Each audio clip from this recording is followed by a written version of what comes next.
Right then, hello everyone and welcome back to the Assetto Corsa Offline Championship. We are here for round number 3 of the 2021 Formula 1 World Championship at Circuit de Barcelona, Catalunya for the Spanish Grand Prix.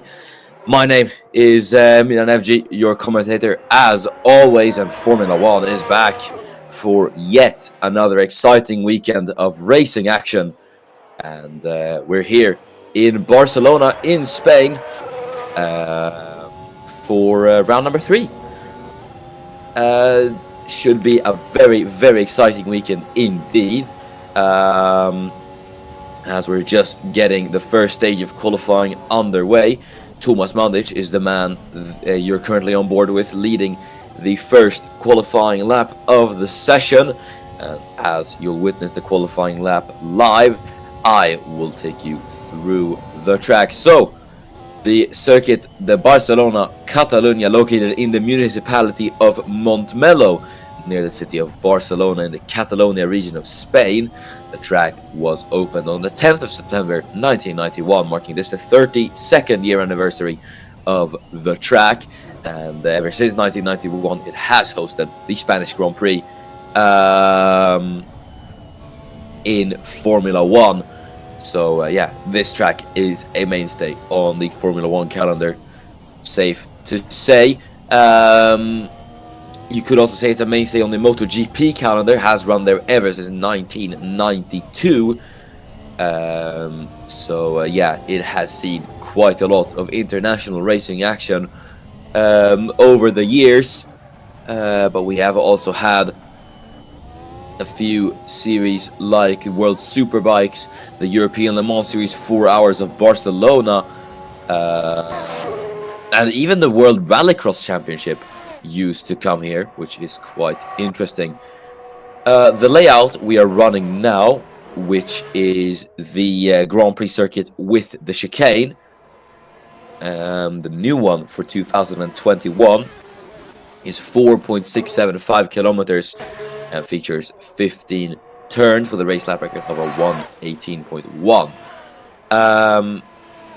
For the more keen-eyed viewers, or I suppose the more experienced viewers here in the live stream, you may notice that we are running the version with the chicane as opposed to the version without the chicane.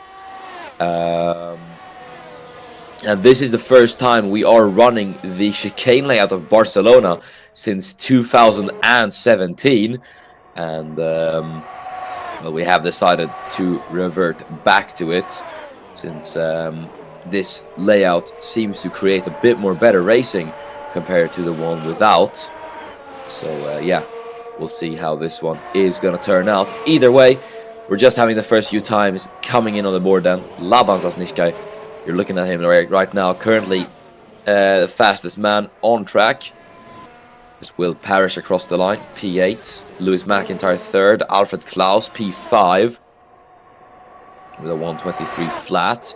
Just 0.04 of a second off his teammate Dennis Graf at the moment. And it's Parachki taking it easy on his first lap, P8 at the moment, as he heads through the final chicane. Obviously, last time we raced with the chicane at this track, Parachki was still racing for McLaren Honda back in 2017, and going on to win that race all those years ago was the man who currently is a second at the moment, Jesper Johansson. So yeah, it is I have to really say this track has been quite a staple in the ACOC. We have had a lot of good races here in the past, and obviously 2017 and 2018 both do come to mind, but we have still had some absolute thrillers in all the different tiers that have raced here over the years. So yeah, I expect nothing different really. As the first 20 times are on the board then.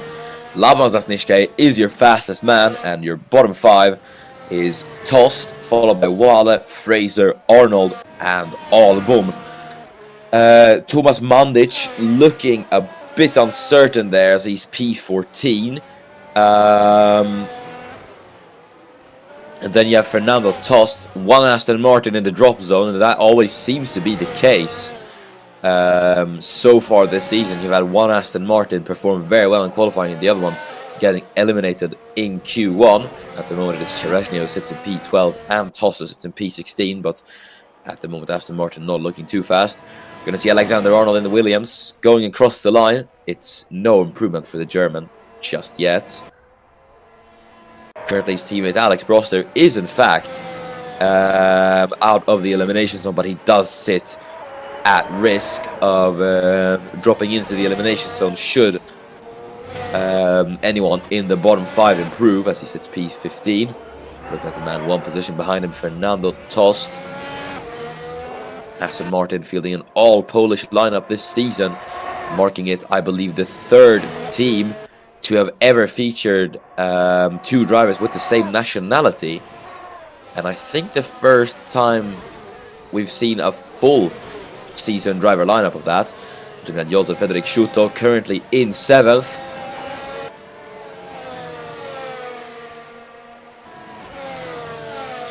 Obviously scored his best, or not his best ever finish, but well, in Bahrain it could have been on for his best ever finish in Formula 1. However, obviously he had the retirement, but he did get off to quite a strong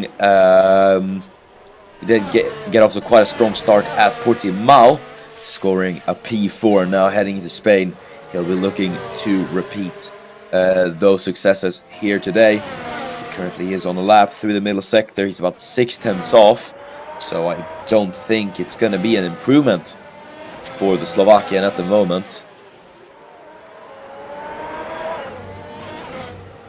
Either way, Schuto taking it easy, or he might just be on an in-lap here. Just have to wait and see. Behind him, the Alpine, not quite sure who that is, as Alex Broster crossed the line. That is Wojtek Kulasek, who now is going to start his flying lap of the Barcelona circuit, and coming across the line then to start the lap, heading down the start-finish straight, 8th gear, and then heading into the first corner, then all the way down to 4th gear here.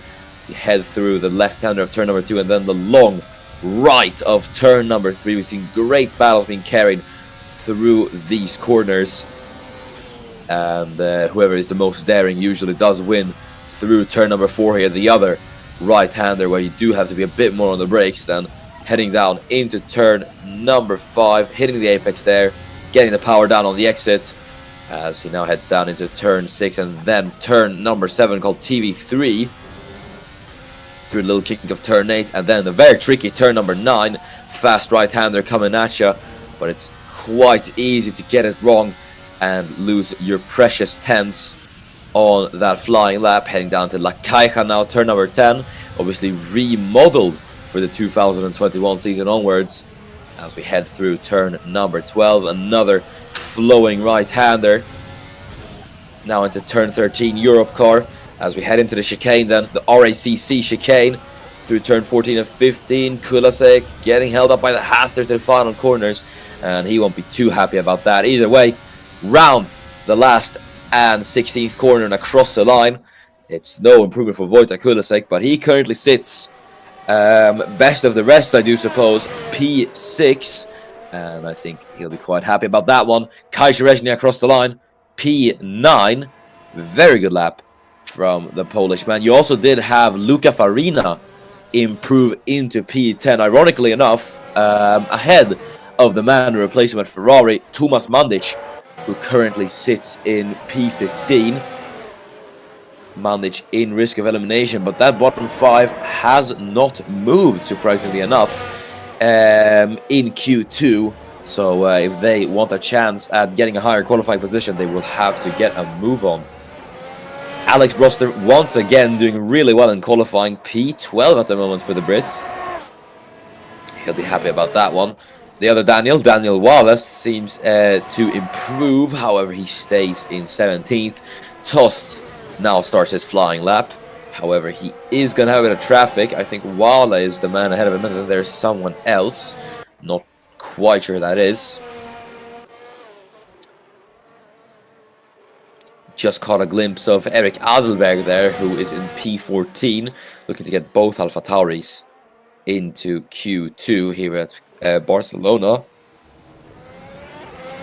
And Chereznia, who had a bit of a scruffy start to the season at Bahrain, didn't really qualify the best, now seems to have fixed it up heading into Portimao and Barcelona, so that is quite good to see that he's finally fixed it up. Enes Parachki, defending world champion, #1, starts his flying lap, heading down to turn #1 and turn 2.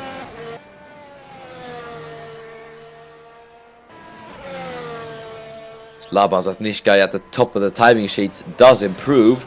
Dennis Graf did also get him up into second a few minutes ago, but I didn't really, or I did miss that. As now the checker flag is out, and we're going to see if any of these guys are going to be able to get themselves into Q3. Tost and Wale cannot. Alexander Arnold comes into the pit lane, and thus the elimination, the eliminated is already decided. Dennis Graf comes in, Wojtek Kulasek heading through the chicane. He comes in as well. Next across the line could be Kai Cherezhny if he decides to finish up the lap. Through the chicane he comes. And well, he's in as well. Is Parachki going to finish up his lap? Yes, he is. Let's see if Enes Parachki will be able to gain an improvement here as he goes across the line. And it is an improvement for Enes Parachki, looking a bit better for the Macedonian now. P3. Next up, Eric Adelberg goes across the line. P6. Great lap from Eric Adelberg. Obviously, it was already safe into Q2, but yeah, really impressive lap time from the Formula 2 champion. Zasnishkai across the line. No improvement for him. What about Josef Frederick Schuto? Neither is it for Schuto. Parrish then. The other Alpha Tauri coming across the line. No improvement for Will Parrish. What about Daniel Wale, who just managed to squeeze another lap in here? Could he improve and get a late upset? No, neither can Fernando Tost. And, well, once again, it seems that an Aston Martin is knocked out in Q1, as Q1 is done and dusted now. Laban Zasnishka, your fastest man, and your bottom 5 consisting of Fernando Tost, Daniel Wale, Daniel Fraser, Alexander Arnold, and Victor Album. And, well, once again, Aston Martin just struggling to get 2 cars into Q2. Proving to be a bit inconsistent in qualifying so far. Cherezhny and Tost, but, well, there's obviously a lot more rounds to go, so it's nothing that can't be fixed, really. Then Arnold wasn't really able to get himself into Q2, but yeah, Alex Broster, I really have to say, did a really good effort to get that Williams into Q2. Luca Farina as well did really well for himself, and Tomas Mandic finally was able to get himself out of Q1. Interesting to see then how this Q2 is going to play out. Both Alpha Tauris making it through as well. So that's going to be interesting to see. Then you've got the Williams of Broster. And you've got a lone Aston Martin and Kai Cherezhny, who's going to have to get that car into Q3. So it's going to be quite contested heading into Q2 then in the midfield. Once again, though, Ferrari looking very good on Q1 pace. They always seem to do that.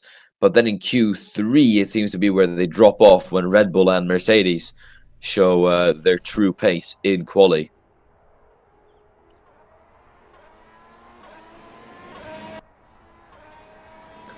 As we're now here in Q2, Jesper Johansson, super Swede, first man out, eager to get out on track then. as he dons the number 20 for the first time since 2018. Obviously won last time out from pole at Portimao. Will be looking to secure second pole position of the season here at Barcelona. At the moment, the only man to stop him would be Enis Parachki, as both Enis and Jesper once again do look really strong. And Red Bull have seemed to lag behind a tiny bit in these first two races. We'll see if Red Bull is going to be able to fix that though. Here at Barcelona, time will tell really.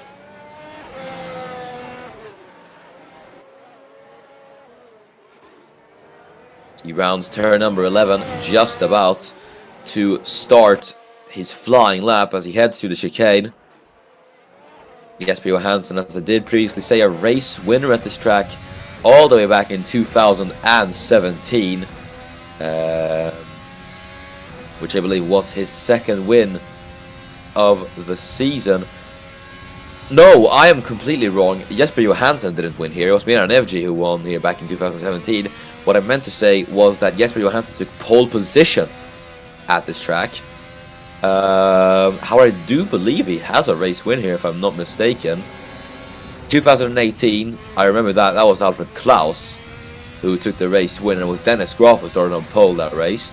2019 was Thomas Mandic. For those who do remember, Mandic actually has won a race around here. All the way back in 2019 when he was driving for Red Bull. It was his first and only win with Red Bull at, or well, it was his first and only win yet, I'd have to say. 2020, it was Alfred Klaus who won here from pole.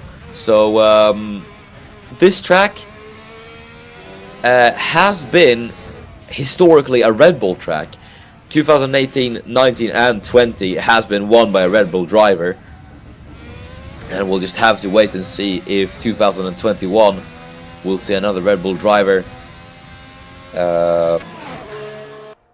take the top step at the podium, or if Mercedes or even someone like Ferrari or McLaren could break the curse. Johansson across the line.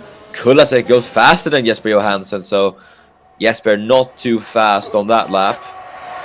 Mandic across the line, decent lap from the Ferrari man. 1:23.601, 2/10 ahead of Alfred Klaus then.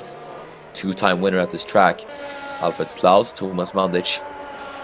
Race winner around here as well. Luca Farina across the line.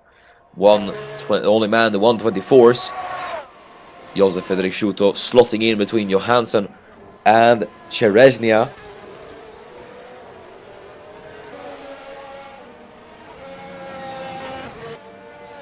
Waiting for a few more guys across the line. There's Lewis McIntyre going ahead of his teammate. So McLaren sitting third and fourth at the moment. There is Alfred Klaus. Didn't really get the greatest of lap times in. Well, as long as he's safe into Q3, it doesn't really matter for the Swede. Looking at Jesper Johansson now heading through the final corner. Is he going to be able to stake a claim to that top spot then? Not quite. He does improve. However, he stays in P2. Alex Rosser across the line, P8. Eric Alderberg, 5th. Very good stuff from the Swiss man. He will be very happy about that lap, I am sure. Laban Zasnishka in 9th. Franco Gamba, P5. Alpine are looking really good here today. Dennis Graf can't quite challenge Wojtek Kulasek at the moment. Neither can Enis Parachki.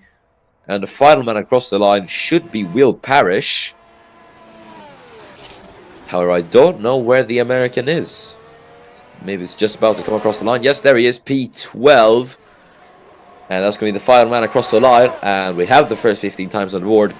Wojtek Kulasek, your fastest man at the moment, causing quite an upset. Your bottom 5, Laban Zasnishka, followed by Will Parrish, Alex Broster, Alfred Klaus, and Luca Farina. And while Alfred Klaus, as I said, didn't get the greatest of laps in, neither did Laban Zasnishka by the likes of it. who was the fastest man in Q1. We'll see if he is going to be able to improve. Looks like it at the moment. And we'll see if he's going to be able to pull it off.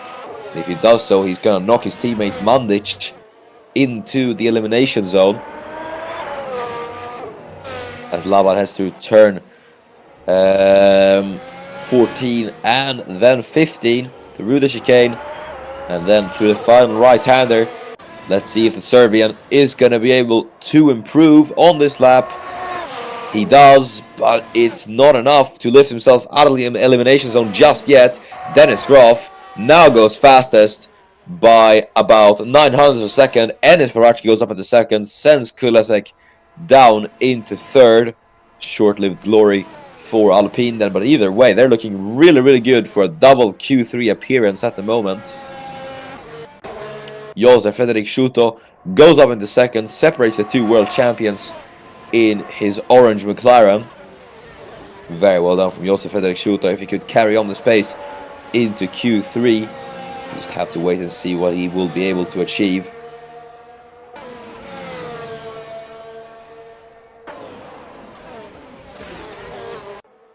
In the first sector there, he was about a few thousandth off. Alfred Klaus is a 10th up on his teammate Dennis Groff here in sector 2. If he nails the sector 3 then, well, that is if he's actually going to finish up the lap. But if he does nail the sector 3, Klaus could be on for a very good thing. And no, he decides otherwise. He comes in.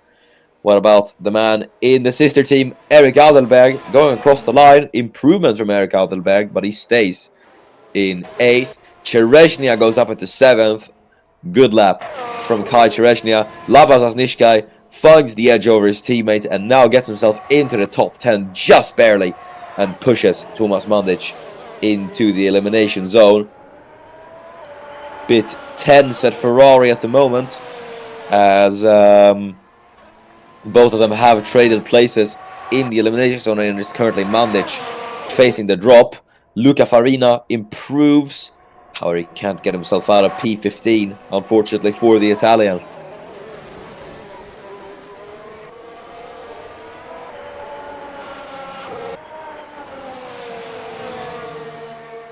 Farina then will see if he is going to be able to do anything here. Klaus is in the pit lane. And, well, that makes me wonder if Alfred Klaus is actually going to come out of the pits. Otherwise, that could cause a major, major upset here at Barcelona. We're gonna have to wait and see. Obviously, it is about 1 minute 25 seconds to start a lap here. But if he's not coming out within the next 10 seconds, I think he's going to be out of Q2, and that's going to be an absolutely massive upset for Red Bull. We'll just have to wait and see. Cherezhnia comes into the pit lane. Mandic heading through the chicane. Is he going to be able to get himself into the top 10 with this lap? Possibly at the cost of his teammate getting into Q3. We'll have to wait and see as he comes across the line now. And it's no improvement for Tomas Mandic just yet, but he's going to get another lap in. But the big news here at Barcelona, Alfred Klaus eliminated in Q2. The Red Bull man will start P14 at best here at Barcelona.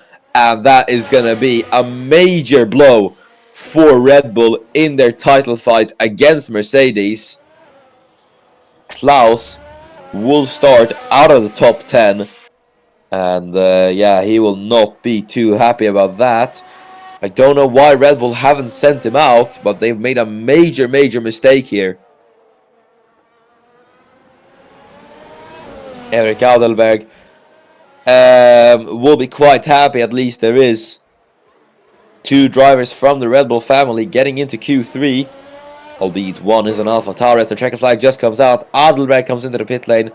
Franco Gamba currently looking safe. It could be a double appearance for Alpine here. Zasnishka comes in. He is very, very close to getting sent into the elimination zone.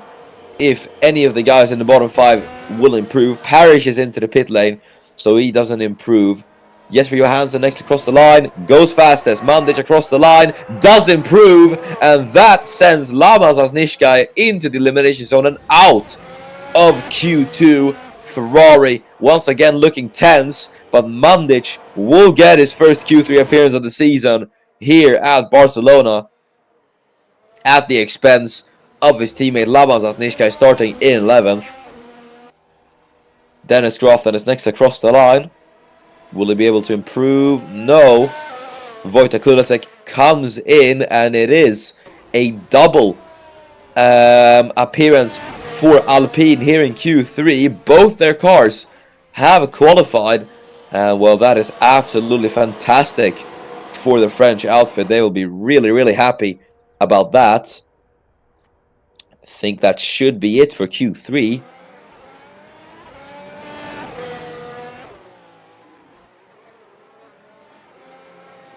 Unless there's someone else on the lap. I don't think so, though. Parachi could be on the lap here.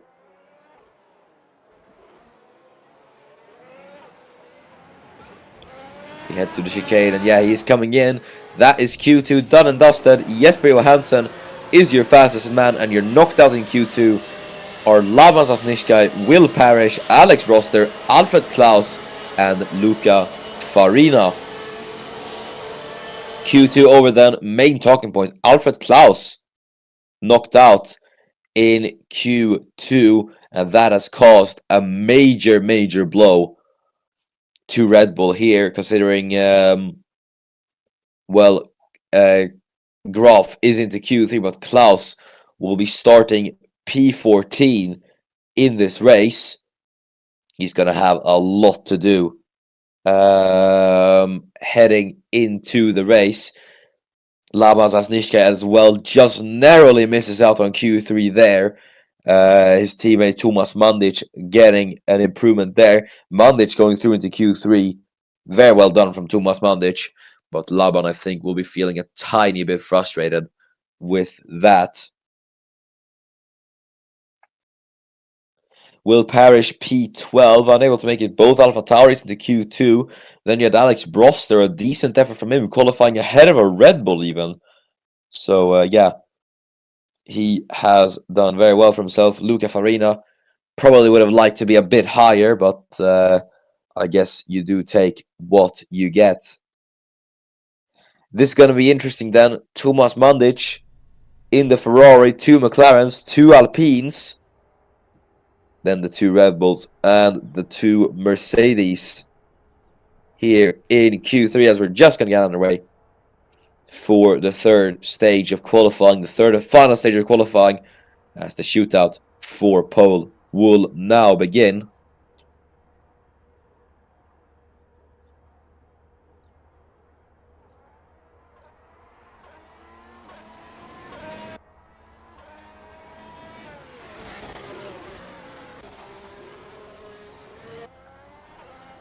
Jesper Johansson, first man to go out onto the track. Once again, eager to get out on track and get as much running as possible in the black Mercedes. As I did previously mention, pole sitter at this track, Johansson.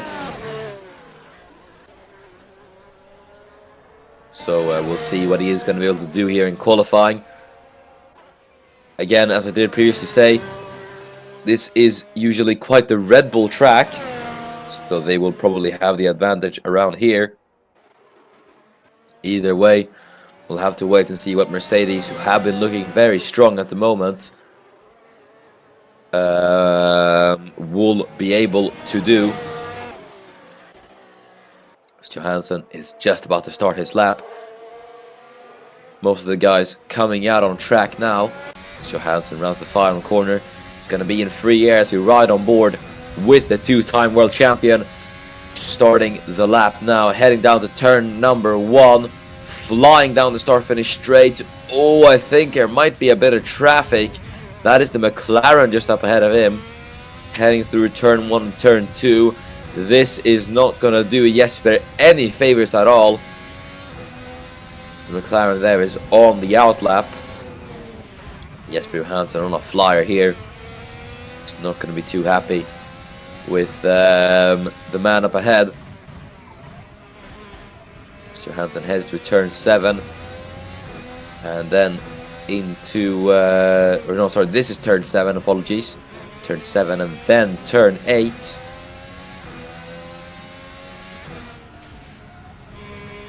Through turn 9, using all the curb on the exit there. Then into La Caja, turn number 10. Bit of a wider line it seems like, but hitting a very late apex as you head through turn number 12, right-hander. Staying on the inside for a bit longer as you head into turn number 13 and then into the chicane, turn 14 and 15. This is where you're most likely to get held up. But I think the McLaren is a bit too far away, so Johansson is only going to get a nice helping of slipstream, I do think, as he goes across the line. Benchmark lap time then for the other guys to beat, 1:23.751 from Jesper Johansson. And we'll have to wait and see then what the likes of Red Bull and Mercedes are going to respond to that. And Mandic immediately goes faster. 1:23.620. Dennis Croft responds 1:23.442. Johansson, I think, has suffered maybe a bit of traffic, not only traffic, but maybe a bit of dirty air on his lap, which could have lost him a few tenths. And Jesper will be feeling quite unhappy with that one, I'm sure of it. And he's just going to have to hope his teammate Parachki isn't able to get ahead of him here. As he heads through the middle sector, 2 tenths off on Dennis Groff. Not enough of an improvement, and it's the worst case scenario for Jesper Johansson. Ennis Parachki is able to get a very good lap time in, and he currently goes provisional pole ahead of Groff, and then Mandic in 3rd. Johansson currently sitting in 4th.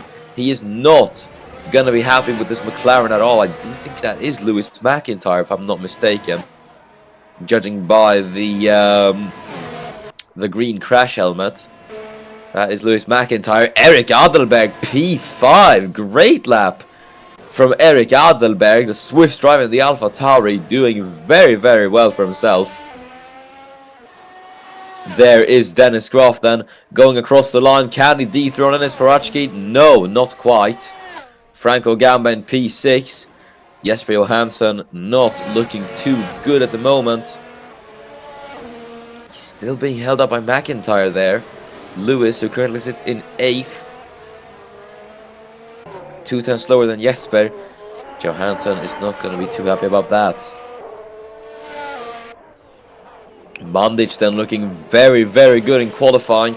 He likes this track. It's very, very evident. As he heads through turn number 7. Then into turn 8. And now then through turn 9. We're going to see what his middle sector time is going to be as he heads down the straight. What is it going to be for Tomas Mandic?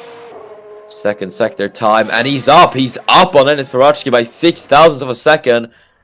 That's a purple middle sector for Tomas Mandic. And we'll just have to wait and see if he even is going to finish up this lap.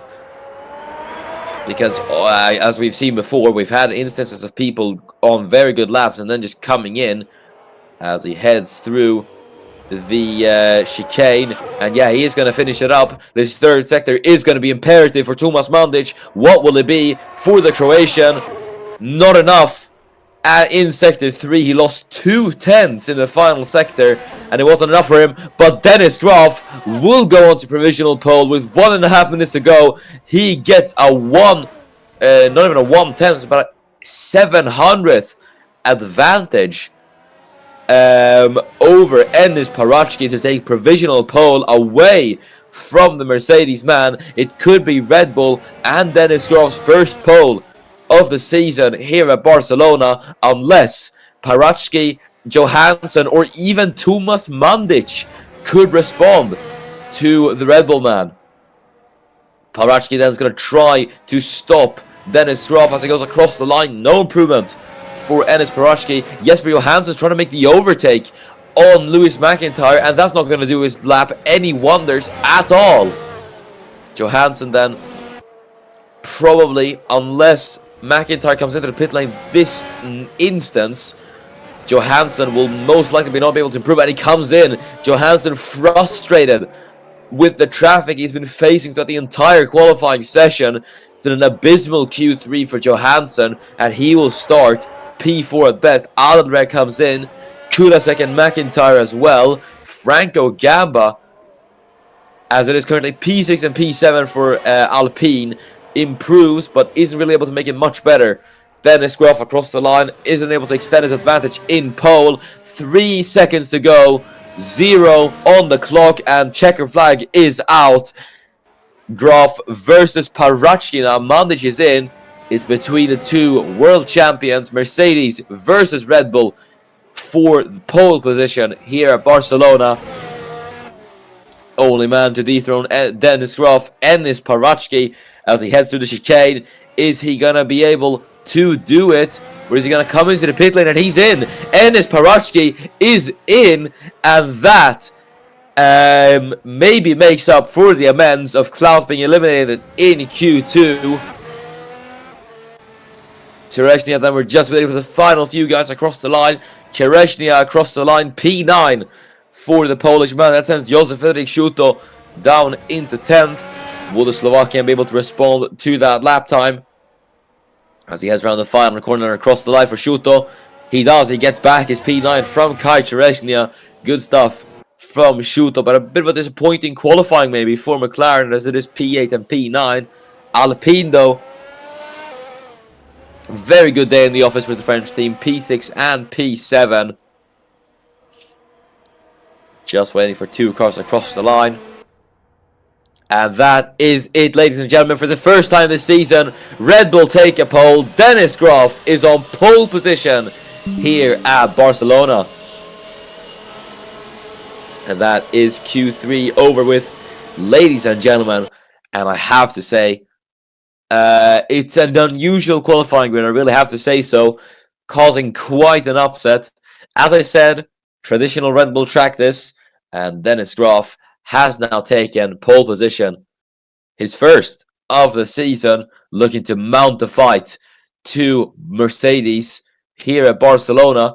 But it is only a matter of time before we'll find out if he's going to be able to take the race win here at Spain.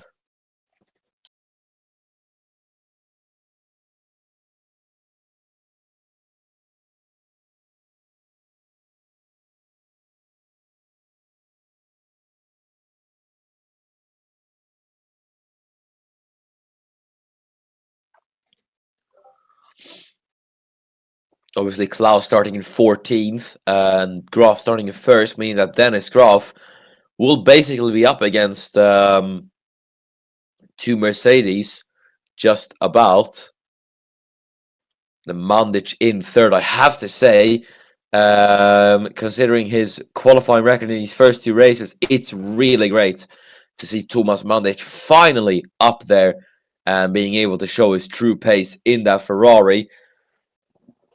So I think Ferrari really can't complain with this qualifying effort from both of their drivers. And then Alpine as well could be in for really, really good points. Wojtek Kulasek only has scored 1 point this season so far.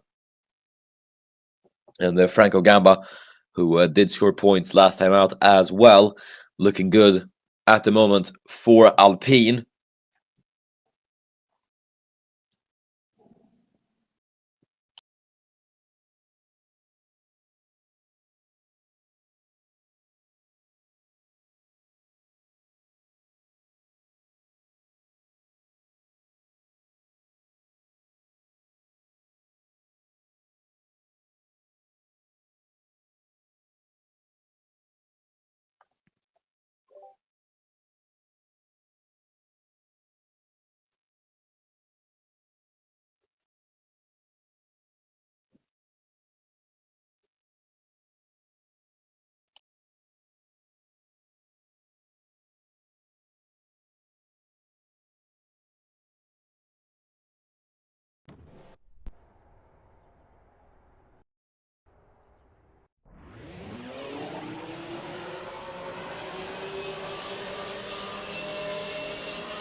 As we are now here then for the starting grid before lights out at the Spanish Grand Prix, it is time to go through the qualifying grid then.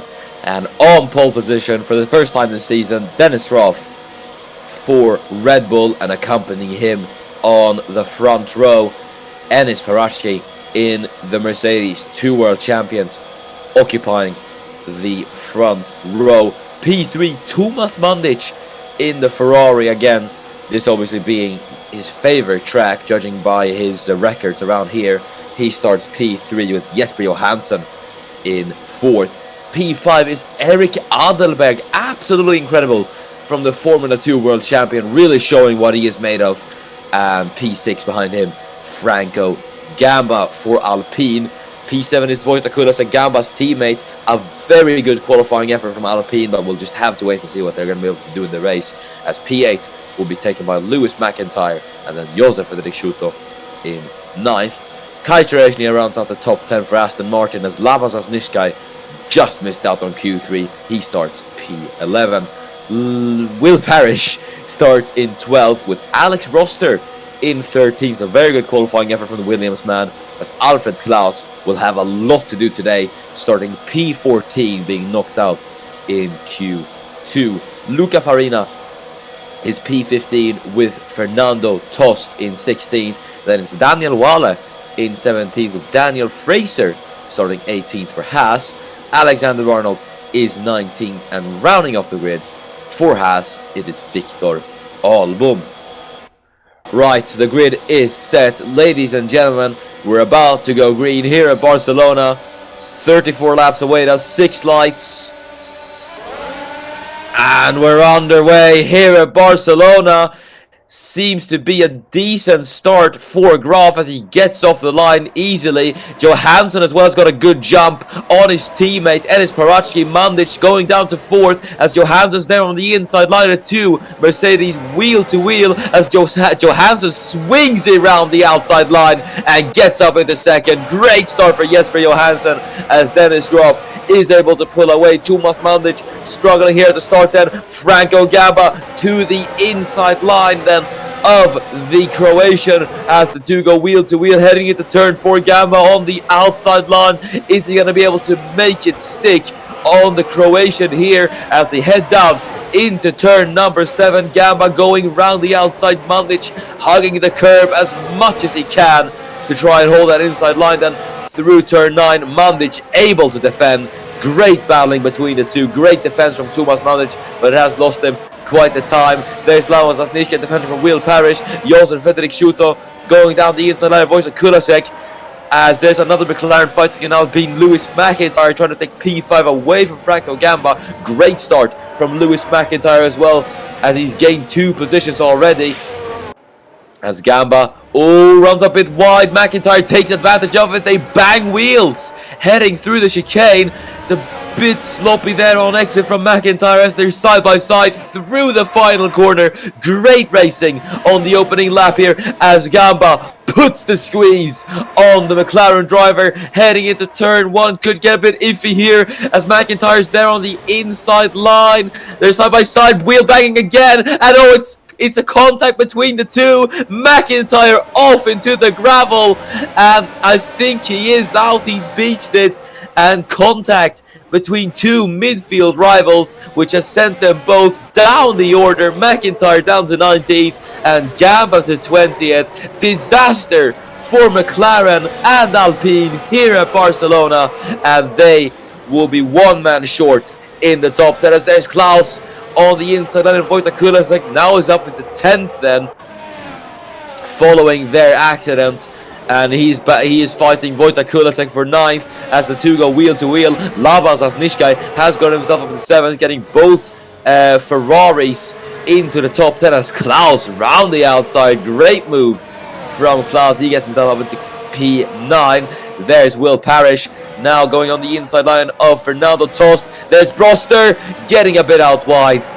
Almost lost the car, but still was able to hold it. There's Arnold to the inside line. Luca Farina, the battling really doesn't end here at Barcelona as Arnold's now on the inside line heading through turn number 13. Runs a bit wide, but he's still able to make it stick. There's Daniel Wale round the outside of his teammate Luca Farina. Farina runs wide, dips a wheel into the grass, tries to use all the space available to him, a bit more even. There is Schuto then trying to go on the inside of Eric Adelberg as the two go wheel to wheel. Adelberg has the inside, Schuto has the outside. Through turn 3, they are wheel to wheel then as Adelberg tries to hold off the experienced Slovakian in his first ever Formula 1 Spanish Grand Prix, and round the outside in the AlphaTauri, he does it. Great stuff from Eric Adelberg. What you love to see. Lewis McIntyre tries to claw his way back up the order. Now up into P18 he goes as he passes his fellow countryman Daniel Fraser. Franco Gamba in P20. Dennis Graf now leads, but he is followed by none other than fellow world champion Jesper Johansson. There's Josef Fredrik Schuto once again to the inside of Eric Adelberg. Is Adelberg going to be able to hold off the McLaren man as the two go wheel to wheel? Schuto going the long way round, but he's going to go wide into turn 13 though. Adelberg holding off the inside. He runs a bit wide as a result. Schuto dives down the outside. They make a bit of contact. Adelberg gets forced out wide. And it is going to be Josef Fredrik Schuto up into P5 for the time being. Adelberg though now on lap 3 with DRS. Here's Jesper Johansson having a look on Dennis Graf. Not able to do anything there. Adelberg gets past Schuto with the DRS. He was able to get his way in the end. Great stuff from Eric Adelberg. Really proving his mettle here at Barcelona. There's Kulasek being passed by Cherezhnia. McIntyre gets up yet another position. Passes Victor Albom in the Haas as Johansson now chasing down Dennis Graf. And oh, what a start this has been. These first 4 laps really, really exciting. Then we've had battles up and down the field, and Jesper Johansson looking to chase down Dennis Graf. DRS enabled. Is he going to try anything into turn 10? Yes, he goes to the inside line of Dennis Graf. Dennis leaves the space for Jesper, but Johansson not close enough just yet. There is Will Parrish. Now then on the inside of Fernando Tost. The two go wheel to wheel. Parrish, young American, trying to make it on the outside line there as the two go wheel to wheel. Parrish runs wide though, but I think he's going to get his little retaliation here. Tost did run a bit wide on exit, but no, Parrish will stay behind. But here is Jesper Johansson then to the inside of Dennis Graf. Oh, they make contact, and Graf is sent off the track. I cannot believe it. The two world champions come together here at Barcelona, and Graf, I think he's out. Oh my goodness, it is the worst possible scenario for Dennis Graf, and it is even more drama here at Barcelona. Graf is out of the Spanish Grand Prix, becomes the first DNFer. Jesper Johansson controversially will be into the race lead. Oh, that is massive for Dennis Graf. Red Bull in the mud, and Johansson now has properly done it. I don't know who was at fault here, but we're going to see again then from the replay. This is controversial as he goes to the inside into turn 1. Oh, did he lock up maybe? I felt like there was a lack of turn-in from Johansson. We're going to have to see this again. Quite narrowly, Johansson on the outside. And I think if we could take that again maybe, from Graf's perspective, I feel like it's a bit of a misjudgment here maybe. Because Johansson is there on the inside, and there is a bit more space. I'm not sure who to put the blame on here, because while it does look like Dennis Graf does turn in a bit more than he should, Johansson did also have a bit of a space on the inside. So, well, we'll have to leave it to the stewards. So, to see what they will say. As here's Josef Fredrik Schuto and Eric Adelberg now fighting for what is P4 tries to hold it off on the outside. Erik Adelberg. There's Zasniczka and Klaus now fighting for position. And yeah, well, the stewards are discussing, and I think there has been, in fact, there has been a verdict. It is a 10-second time penalty for Jesper Johansson for his collision with Dennis Graf. Well,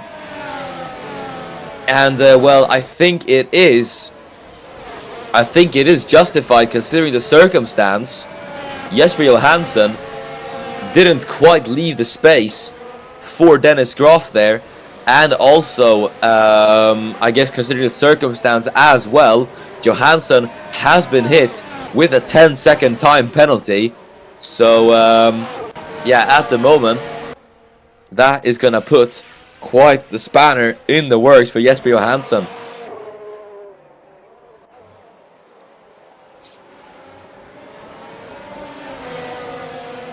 Josef Fredrik Schuto then still on the back of Erik Adelberg, but that is massive from Johansson. And to be fair,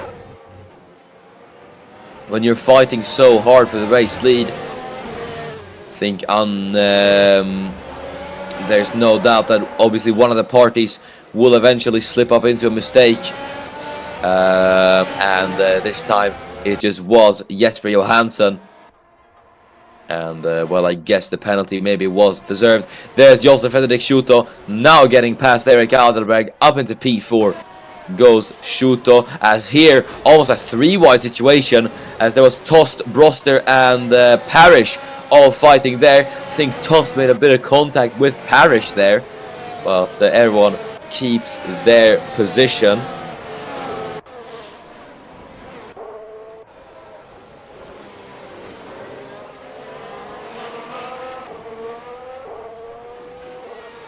Klaus then now on the back of Erik Adelberg in the Alpha Tauri.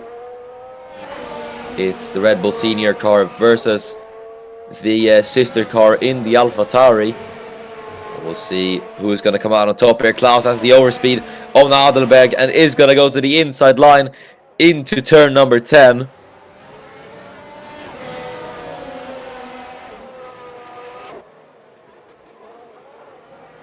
As Klaus is there on the outside, runs a bit wide though. Adelberg on the inside line as the two go wheel to wheel. Oh, contact both off the track, and Adelberg into the wall even, and that is gonna see Alfred Klaus go up into P5. I think that might have been on Erik Adelberg actually, because they both did run wide, and Adelberg tried to cut back on Alfred Klaus, and as a result went into the wall a bit, and that might see a bit of damage for the Swiss man, as Zasniczka is now going to try to get past Erik Adelberg, and he does so.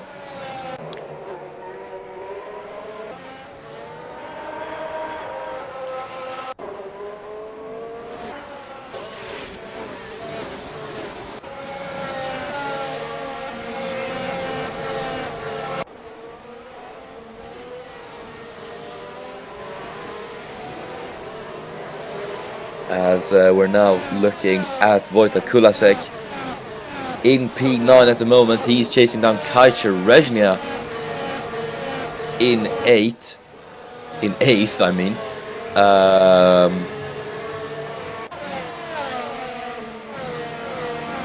This is going to be interesting then, because Kulasek also is worrying about Will Parrish behind. So we'll see if Parrish is going to be able to do anything here, but I think some of these guys are starting to settle into the rhythm then.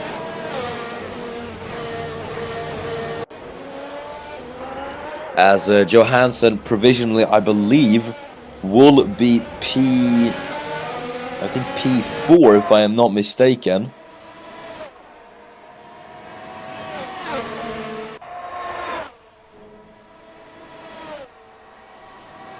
No, I think he will be P3, I'm not sure. Either way, Kulasek will go down the inside line of Kaicher Rezhnia. The battle for 8th commencing here as Kulasek has a look on the outside through turn 2, but isn't able to go up and alongside Kai Shereshnia. Thus, they'll have to stay behind for the time being, and that only brings Will Parrish closer. So we're looking at Dennis Groff, who actually didn't DNF. I thought he did, but no, Groff has continued, albeit he is down into last.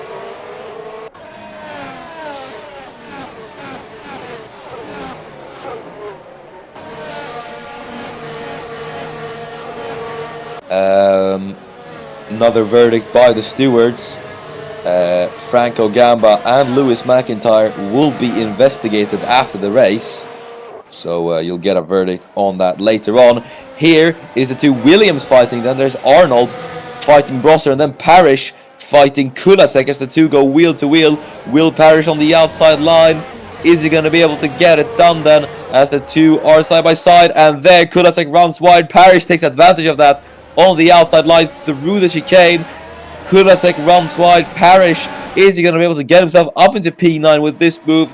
I think he is going to be through. He has the DRS, and Kulasek hasn't, and I think he might just get mugged here as Fernando Tost is going to make it 3 wide almost.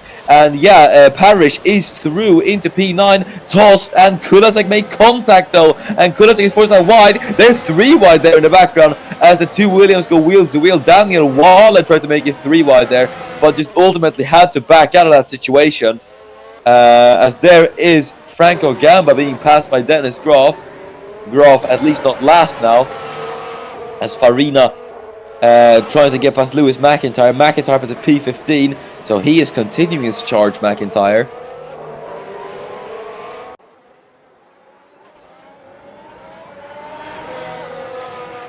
So now looking at Tomas Mandic.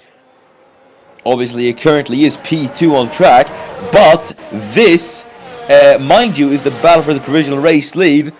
We'll see that in a bit though, as we're currently looking at the battle for P7. Chereshnia and Adelberg now fighting. I think Eric Adelberg has a bit of damage to his Alpha Tauri, obviously, from that wall collision. So Kai Chereshnia is trying to take advantage of that. Here's Alex Arnold, now trying to go around the outside of his teammate Broster. The two Williams wheel to wheel through the chicane. It's very close between the two. Arnold on the inside is able to get past Broster, and he is through up at the 12th as Chereshnia now trying to chase down Adelberg. It's a double teaming though from AlphaTauri, as Will Parrish is going to go to the inside of Kai Chereshnia, takes perfect advantage of the situation, and now gets past Kai Chereshnia, acting as rear gunner to his teammate Eric Adelberg. Will Parrish, who's having a fantastic race as well, going up into P8. Parrish though is not done. He's not going to be the number 2 here. He's going to go on to his teammate Eric Adelberg. He's going to go round the outside through turn number 4. The two AlphaTauris coming wheel to wheel as he goes round the outside, and Parrish is through. Take a bow. Will Parrish, he's done greatly here as he is up into 7th. Kai Chereshnia, I think that was Adelberg running a bit wide through turn 9. He's going to try to take advantage of this. Fernando Tost is going to go up alongside his teammate though. The two Aston Martins now going wheel to wheel for P9. Teammate battles all round here at Barcelona. Kulasek is going to get involved into this. He's going to try and get him here, as he was able to get past Tost, I think. No, Tost was able to get past Chereshnia, and now Kulasek is going to try to get past Chereshnia here. They go side by side. Did they bang wheels there? Oh, in the background, it's McIntyre. Lewis McIntyre is off the track, and a quite bad weekend comes to an end. What happened here? Wheel to wheel with fellow countryman Alex Broster. Then on the outside here, what happened? Did he lock up? I think that was a lockup from Lewis McIntyre. We're going to see this on board with the McLaren driver. That's a very, very odd error on the outside. No, they made contact. Broster ran him out of road. McIntyre nowhere to go, and he's out. And I have to say, that is on Alex Broster. That is quite dirty from... and yeah, he is out. McIntyre is out of the Spanish Grand Prix, and he will be the first DNF. That is quite the shame for McIntyre, who seemed to have a decent comeback going on, but he is out. So there's Fernando Tost, now getting past Eric Adelberg for 8th. Tost looking incredible at the moment. but I can assure you he will not be done with P8. Only he's going to look to chase down Will Parrish in 7th.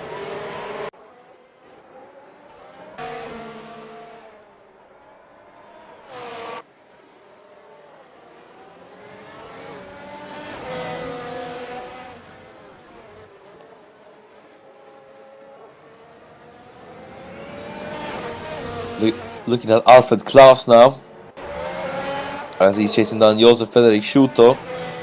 I love it that I've got a case of the hiccups while I'm doing commentary, so apologies for the sudden stops in my voice, as we're looking at Daniel Wale and Alex Broster fighting it out now. Broster running wide. Is Wale going to be able to do anything here? Not yet.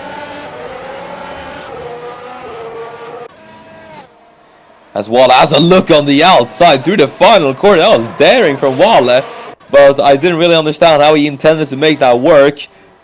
As we're now looking at Kulasek versus Chereshnia. Kulasek gets it done before the corner with DRS. Farina now to the inside of Wale. Isn't able to get close enough to his teammate. So he stays where he is.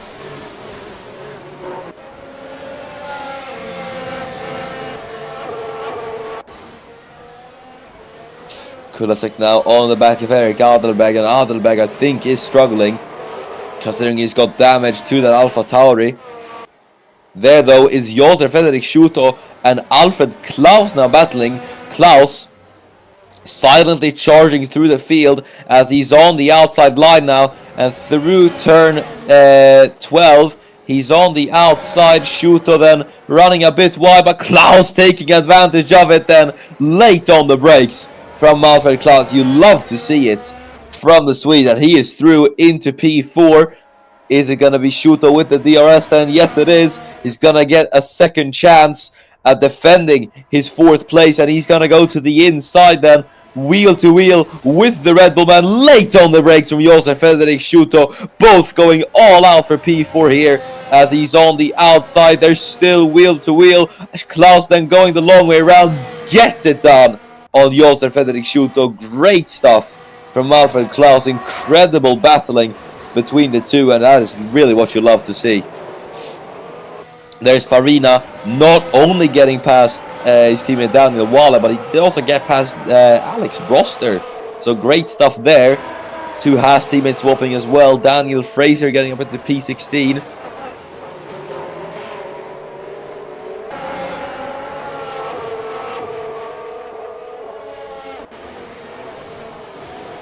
We're looking at Danny Fraser chasing down Daniel Wale. See what he is going to be able to do, as Alexander Arnold now wanted to be the next man to get past Erik Adelberg and possibly drop him out of the points.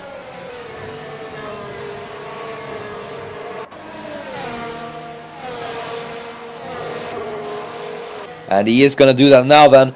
He's going to go to the inside of Erik Adelberg, and Erik Adelberg, the race which was looking so good for him, just falling out of his hands. As Arnold on the outside heading into turn number 11 is going to make it work and gets into P11. Oh, that's Kai Chereshnia, and he is out, I do think. What has happened here? And it seems, we'll see who's going to be the culprit of this. Kai Chereshnia is going wheel to wheel with his former F2 rival here, Luca Farina. And on the inside line here, oh, they make contact, and I think that might have just been on Kai. I'm not sure. I'm going to see on the inside line here. Jumps over the curb, and yeah, I'm afraid to say that is on the Polish driver, Kai Chereshnia, and he is out. Just making contact with Luca Farina there. And that's going to be yet another DNFer. I do think, unless Chereshnia can get it rolling again. Here's Fraser and Brosser now fighting. The 2 rookies in Formula 1, the 2 Brits, fighting it out then for P14 in this race, as Fraser with the DRS into turn number 1. I think gets it done before the corner even. And yeah, he is past Alex Broster then into P14. Good stuff from Daniel Fraser then. as he goes up into 14th, but he's got quite the gap to the two Alfa Romeos up ahead.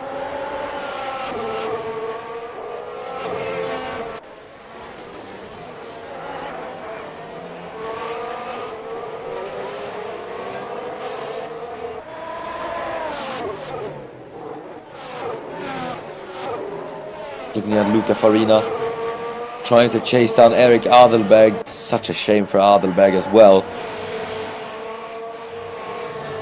Farina then having the DRS, now he looks to the outside, switches to the inside instead, into turn 10. They go wheel to wheel, most battles we've seen here in Sector 3.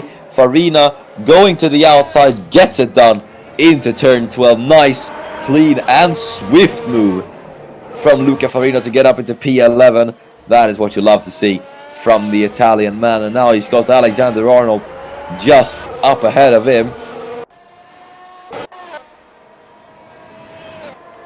At the moment then, Jesper Johansson leads by 7.3 seconds.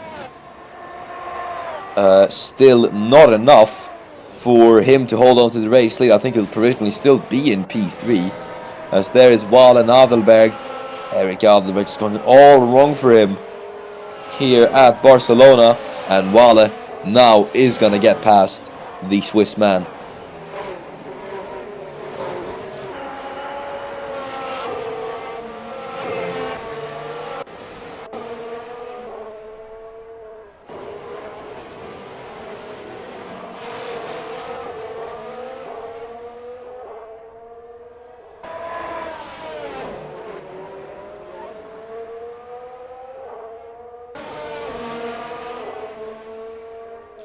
Looking at Dennis Groff then, who isn't in last place. He's now on the back of Victor Album, and he's going to try his best to cut through the field here. We'll see what he is going to be able to do then.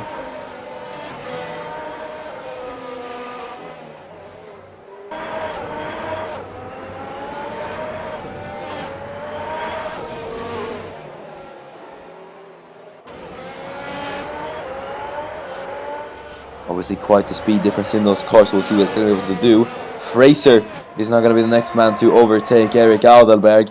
And we'll see if he's going to be able to do it on the straight even.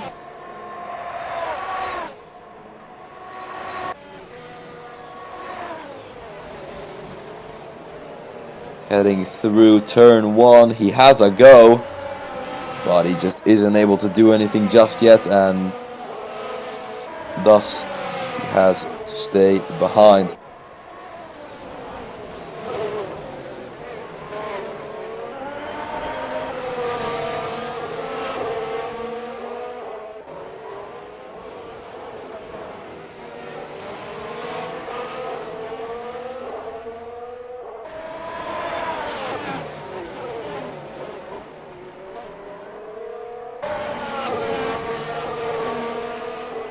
Interesting battle in the midfield, and I have to say Daniel Fraser is doing quite well for himself, and he's going to try and get himself up another position here as he's going to go to the inside into turn number 10. The two side by side then as they head up turn number 11, and then into turn 12. Fraser on the outside runs a bit wide. It's going to give Adelberg the advantage here, but he does run wide, and Fraser is going to be able to take advantage of it. No!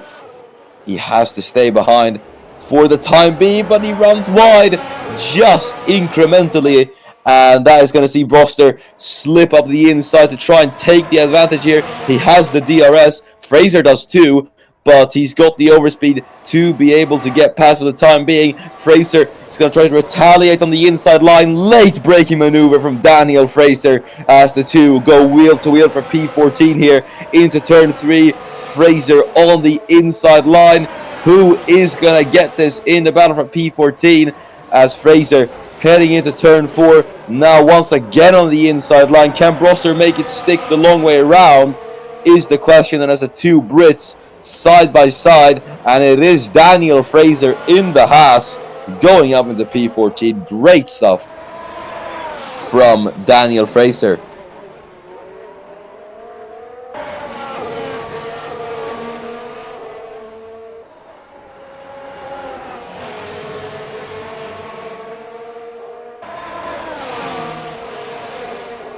There is Fraser once again trying it on Erik Adelberg then, as the two are gonna go side by side.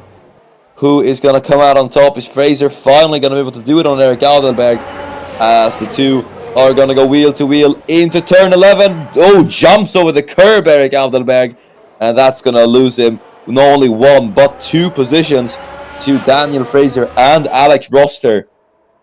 And really, it's going all wrong for Erik Adelberg now. It's such a shame. And the gap then at the moment between Jesper Johansson and Enis Parachki, 9 seconds. And well, we'll see what happened here then. We're gonna get a replay. This is Alexander Arnold. Oh, that was Kulasek who ran wide and jumped over the curb again. Arnold went a bit wide, trying to take advantage of it, but wasn't really able to do anything. And then Arnold getting a very good run on Kulasek here, and Vojta pushing him all the way. My goodness. And Arnold still able to get through with the DRS. So, yeah, good stuff from Alex Arnold, I have to say. He's doing very well for himself at the moment. And then Farina going round the outside of... Was there contact there? I think there might have been. I'm not sure. We're just going to see that again.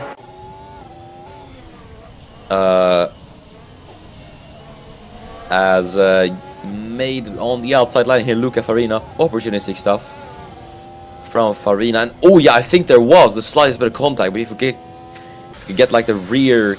I don't know, we'll get it on Kulasek here. You see, he's on the outside, then just holds the inside, but goes over the curb a bit too much. And that could have been a very nasty accident. So he's lucky to only graze the sidebar of Farina.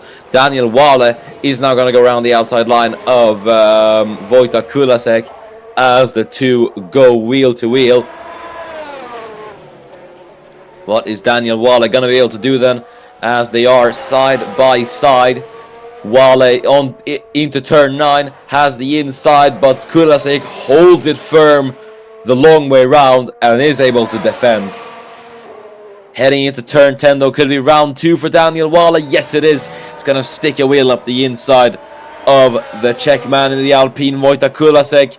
But I think Vojta should be able to defend from Daniel Wale, and he does so. So they stay where they are.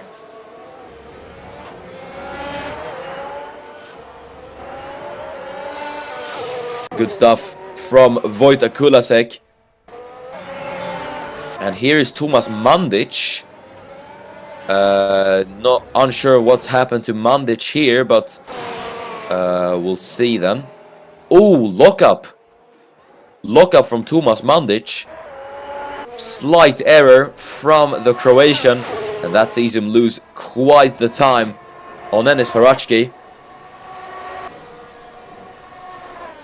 And the gap at the moment, 9.5 to Jesper Johansson, as we're seeing Wale and Kulasek. Round 3 now between these guys. Wale really insistent to get past Vojta Kulasek for P11. He really wants that position, and it's really showing as he goes to the inside into turn 4. Oh, it's so close to contact, and Wale just has to back out of that. Kulasek remaining in P11. These guys not giving a centimeter to each other. Kulasek holds P11 by the skin of his teeth, and really it is this type of racing you want to see. Two drivers going all out.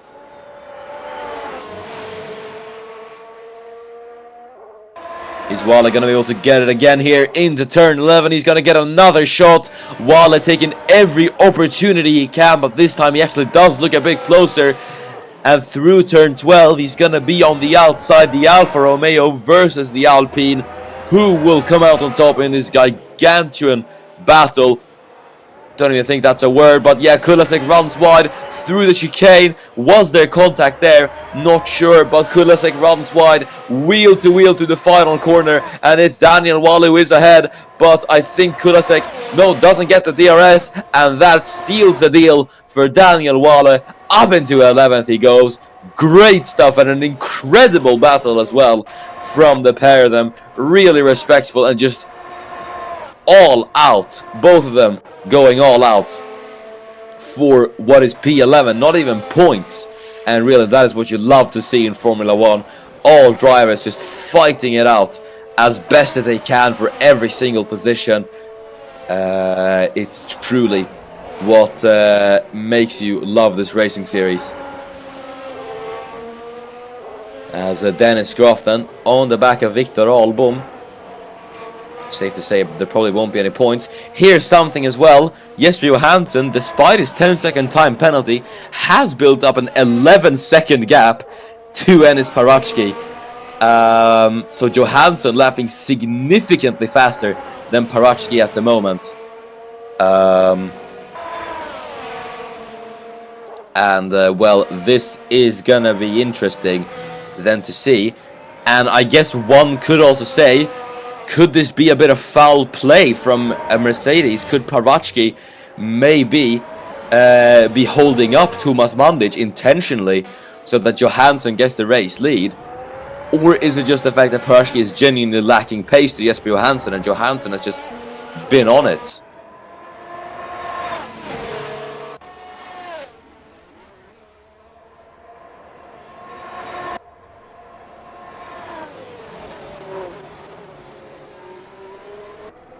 Here's Broster then, and Fraser. Round 2 for these guys, the two Brits, wheel to wheel. As they were in Formula 2, they're reunited in Formula 1. Now, as Broster's on the inside, Fraser, though, defends valiantly on the outside, and he stays in P13. Good stuff from the pair of them, great racing, and that is really what you love to see. As Alfred Klaus now chasing down Thomas Mandic.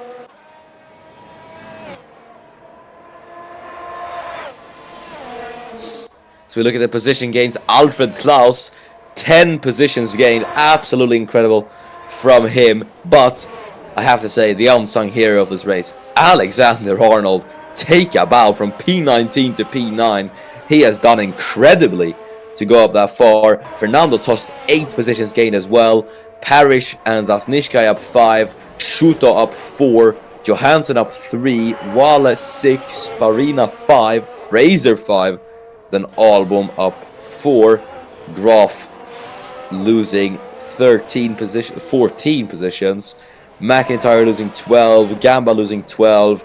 Adelberg as well. So those are the big losers and the big gainers so far in this race. But Arnold, I really have to give it to the man. He's done incredibly for himself. So there's Fraser and Broster fighting. Klaus now is going to try to get up into the podium as he's fighting Thomas Mandic, his former teammate, mind you. The two go wheel to wheel. Klaus runs wide. Mandic on the inside is going to be able to hold off Alfred Klaus for the time being, and they stay in their respective positions. Mandic then finally coming under defense. Alfred Klaus from P13 on the grid, looking to finish on the podium here today, as he's gonna go to the inside line of Thomas Mandic, strip away the Ferrari man of his podium with the DRS, and he gets it before the corner. Nothing Thomas Mandic could do there really, and Alfred Klaus sails through into P3. And now, well, he's got to play the catch-up game to Enis Paratsky up ahead, and then if he just closes down the gap, it could be a win from P14 on the grid. Could you imagine that? It would be absolutely incredible.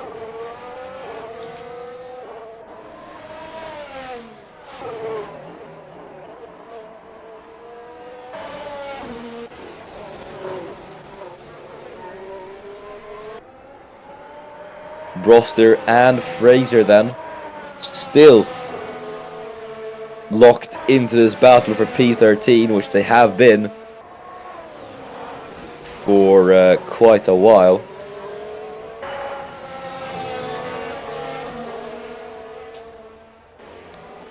Great to see it though.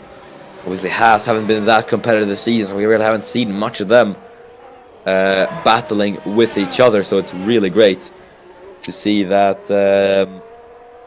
they're finally going at each other.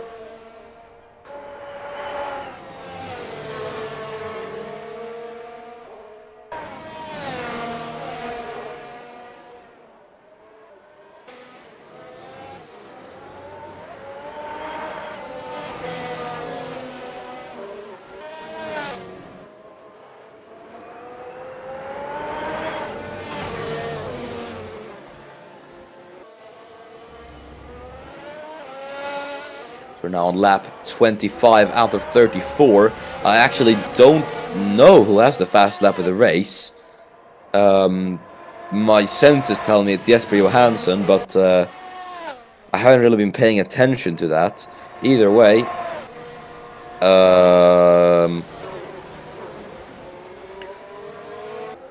at the moment, Johansson really is commanding the race, despite his 10-second time penalty. He is doing very, very well for himself.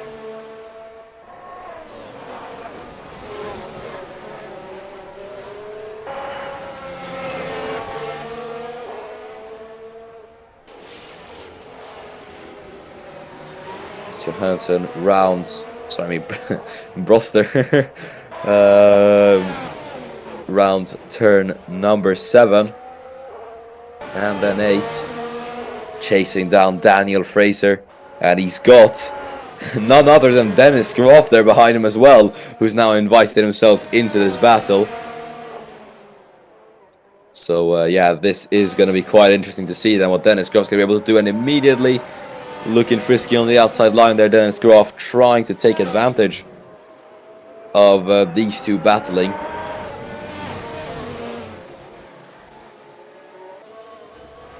What will Dennis Groff be able to do then? He's going to get a nice helping of DRS. Heading into turn number 1.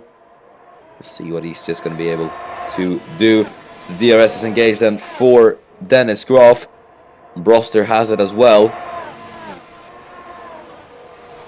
No one really able to gain anything just yet then.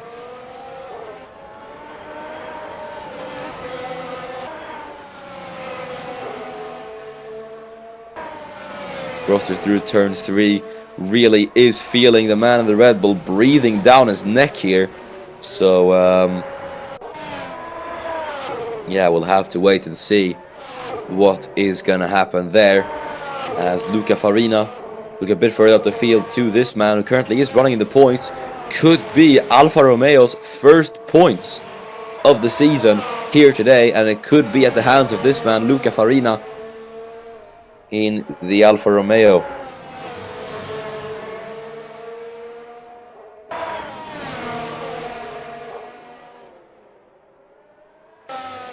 Broster still chasing down Fraser. We'll see if he is going to be able to get the Haas driver in these following laps, but it just seems to get closer and closer as the laps go. So they now head through the chicane, through turn number 16. Now then, DRS engaged for Alex Broster. Is the Brit gonna be able to do anything here? Heading into turn number 1. And yes, he is. He's gonna try and go up alongside. Late on the brakes for Alex Broster. As they head through turn 2. He has the outside line. They're wheel to wheel then through turn 3. Broster with the inside line. It's going to be Fraser to the outside then.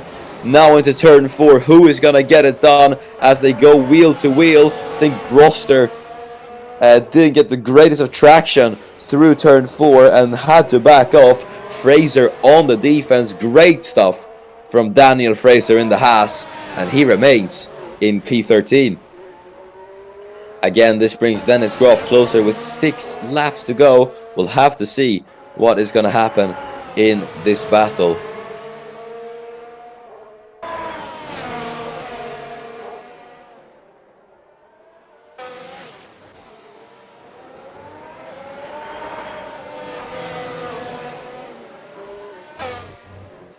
Broster then still not willing to let his position go, really. He's just going after it lap after lap after lap. And I think he is going for it now even, as Fraser runs wide. The two wheel to wheel, they bang wheels, I do think. And Broster, through the chicane, gets it done on Daniel Fraser. Great stuff from Alex Broster, really taking the opportunity and seizing the moment to get up into P12. Doing very, very well. He is now through Daniel Fraser, as Fraser tried to retaliate there, ran a bit wide. And once again, Dennis Groff trying to find an opportunity past the man ahead of him.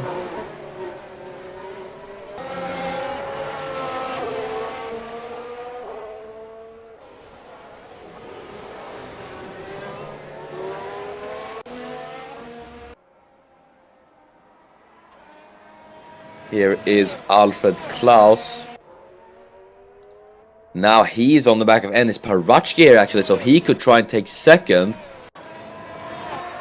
And if he does close down that gap to within 10 seconds, he could potentially take the race win here. But, as I said, there's only 5 laps to go, so time is running out for the Swede if he wants a race win here.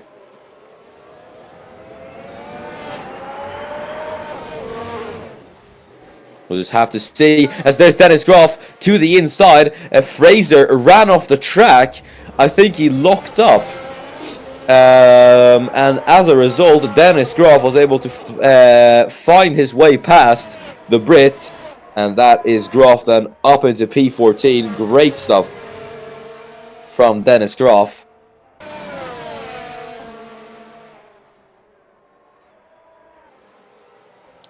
There is Alfred Klaus. Now heading through turn 13. He's going to try and put the pressure on Enis Parachki. If he could get second in this race, imagine what a story that could be. As they head through the chicane, putting the pressure on the Macedonian here. As he's now going to have the DRS engaged, and he is looking really, really close to try and overtake. With the DRS, he sails past into turn number 1, and now in 4 laps the catch-up game begins. 12.5 seconds is the gap. If he gets it under 10, he might just get the race win here. And now then, ladies and gentlemen, focus your attention on the timing board on the left and on the gap that we're currently seeing next to Alfred Klaus's name, which is currently 12.3. Gonna have to watch that anxiously in these next 4 laps, because if it comes down to 10 seconds, that will gift Klaus the race lead.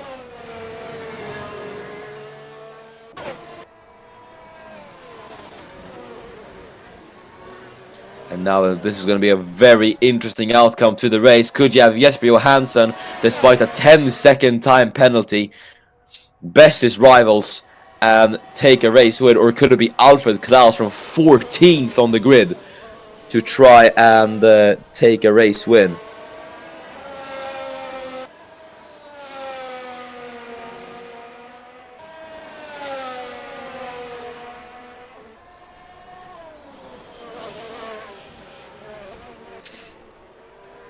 Here is Dennis Groff then, cheering on his teammate most likely from the sidelines. He currently sits in P14. Not how Groff's weekend would have wanted to go on, but at least Alfred Klaus, even if he doesn't get the race win, he will carry on his 100% podium streak in all these 3 races.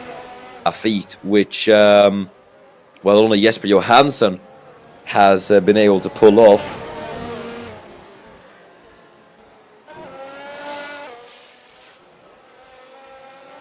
Now to lap 31 out of 34. Gap is down to 11.8 seconds. And once again, we're just anxiously awaiting to see what Klaus is going to be able to do. He's closed it down by about 7 tenths. And by this rate, I do actually think he could close it down within 10 seconds.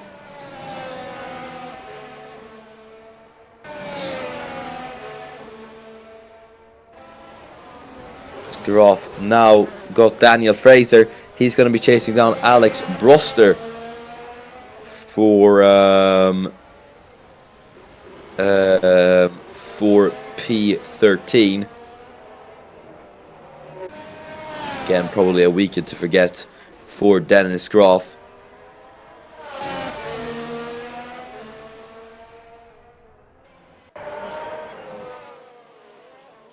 Oh!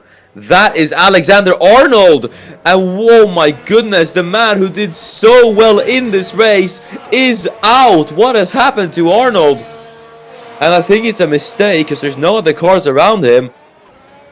And he locks up, goes off the track, spins into Daniel Wale, and he's out. That's a mistake from Alexander Arnold in the most crucial of positions when it could have been an incredible drive for Williams. He is out of the Spanish Grand Prix, and Arnold will be gutted about that, as there is Broster making a mistake. Groff is going to swing around the outside of Broster.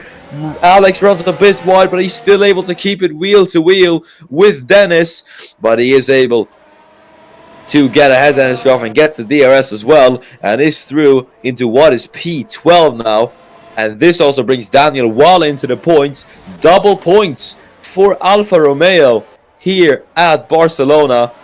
Absolutely fantastic for Alfa Romeo Racing. They will be very happy about that, I'm sure.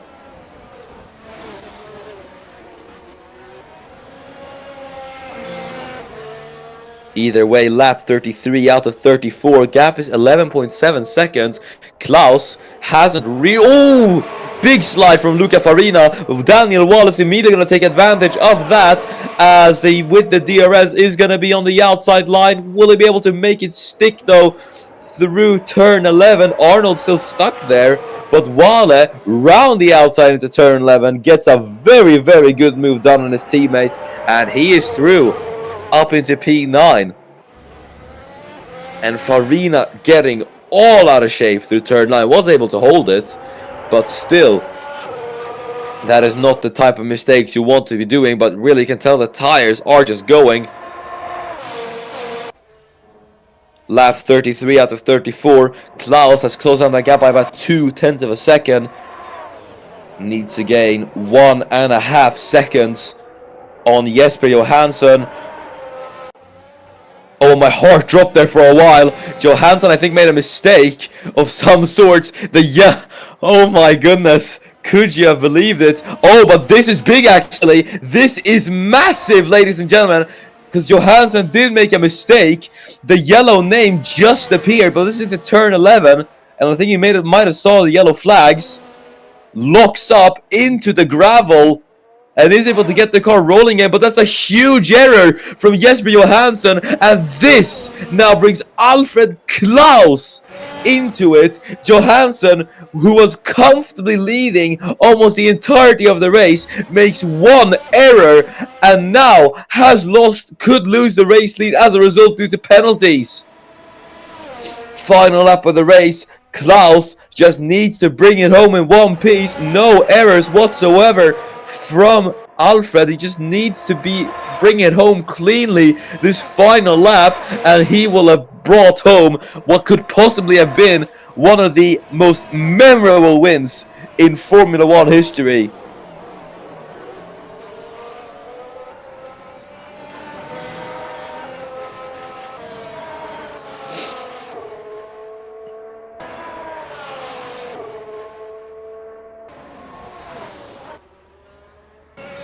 Jesper Johansson there will be really, really frustrated with a mistake like that. I'm sure of it.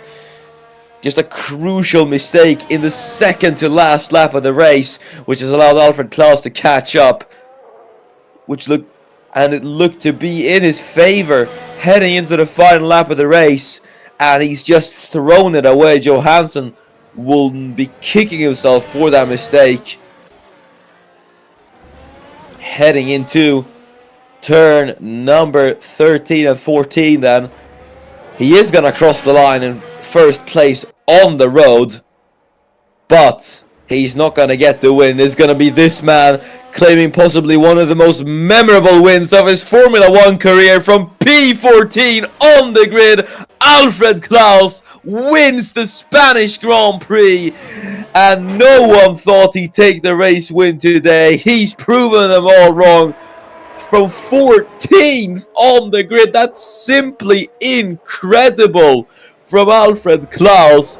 He has really bested everyone today, and he has proven his mettle.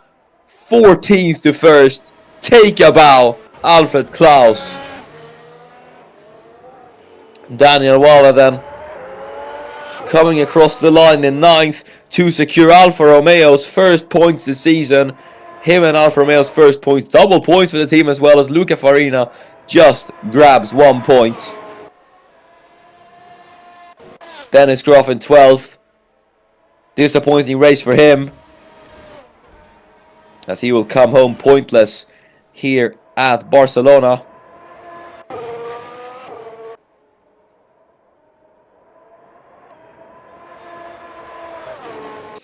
Victor Album. Then Franco Gamba is going to come up with disappointing P16. And Eric Adelberg will just be the final man across the line. And that is then it for Formula 1. Your final classifications then. Jesper Johansson, Alfred Klaus wins, takes the fastest lap with him as well to grant Red Bull a very, very memorable win.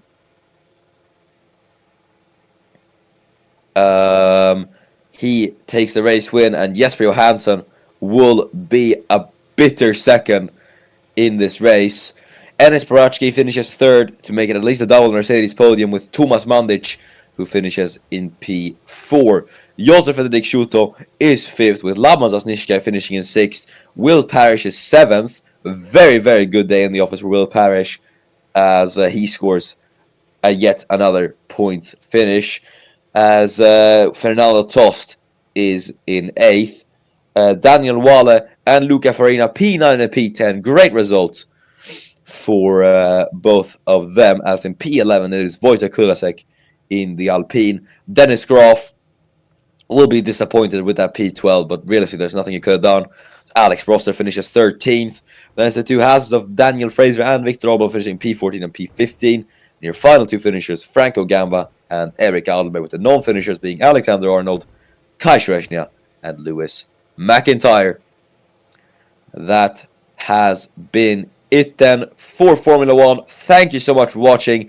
It's been a very, very good race, and it's time to answer the age-old question of driver of the day. And come on, you've got to be kidding me. There's really no one else I can give it to. I have to give it to Alfred Klaus for providing one of the greatest race victories we've ever seen in Formula 1 from 14th on the grid. I don't think anyone has ever won from that far down low, and he's just done an incredible job proving that he has still got it around here. He is truly the king of Barcelona, and he takes a 3rd race win at this track in style. So yeah, Alfred Klaus is my driver of the day. But that's been it for a very exciting Spanish Grand Prix. Thanks so much for watching. We will see you when the ACSC returns for Super Formula this Sunday at Okayama. Make sure to not miss that for another exciting round of Super Formula. But until then, this has been Formula 1. I have been Miran FG, and we will see you when the ACSC returns this Sunday. Thank